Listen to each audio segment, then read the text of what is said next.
પાટણ જિલ્લાના સાંતલપુર તાલુકા પંચાયતના પ્રમુખ તરીકે શક્તિસિંહ પ્રવીણસિંહ જાડેજાની અને ઉપપ્રમુખ તરીકે હીરાબેન લેબાજી ઠાકોરની વરણી કરવામાં આવી છે। ભારતીય જનતા પાર્ટીના ચૂંટાયેલા 12 સભ્યો દ્વારા સાંતલપુર તાલુકાના વારાઈ ખાતે આવેલી તાલુકા પંચાયત કચેરીમાં સર્વાનુમતે આ વરણી પ્રક્રિયા પૂર્ણ કરવામાં આવી હતી। આ પ્રસંગે ભારતીય જનતા પાર્ટીના સંગઠનના હોદ્દેદારો, સ્થાનિક આગેવાનો, કાર્યકર્તાઓ તેમજ ધારાસભ્ય લવિંગજી સોલંકી વિશેષ ઉપસ્થિત રહ્યા હતા।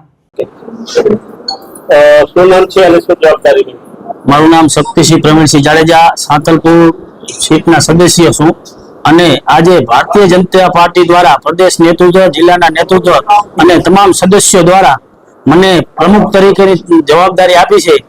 એ બદલ હું પાર્ટીનો ખૂબ ખૂબ આભાર માનું છું, કેમ કે આવડી મોટી જવાબદારી મારા અને મારા પરિવાર ઉપર વિશ્વાસ મૂક્યો એ બદલ ભારતીય જનતા પાર્ટીનો હું ખૂબ ખૂબ આભાર માનું છું। કેવા કામો ભવિષ્યમાં સારા કામો થાય, વિકાસના કામો થાય, દરેક ગામ સુધી વિકાસ પહોંચે એવા પ્રયત્નો હું કરીશ। શું નામ છે અને શું જવાબદારી મળી? મારા પત્ની હીરાબેન છે, એમને ઉપપ્રમુખની જવાબદારી મળી છે, એને એ બદલ ખૂબ ખૂબ ભારતીય જનતા પાર્ટીનો ખૂબ ખૂબ આભાર માનું છું।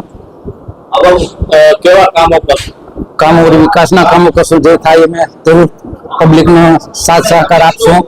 શું નામ તમારું? મારું નામ લેમાભાઈ પુનાભાઈ, મારા પત્ની હીરામ। વસંત કડિયા સાથે bureau report, today Gujarati news.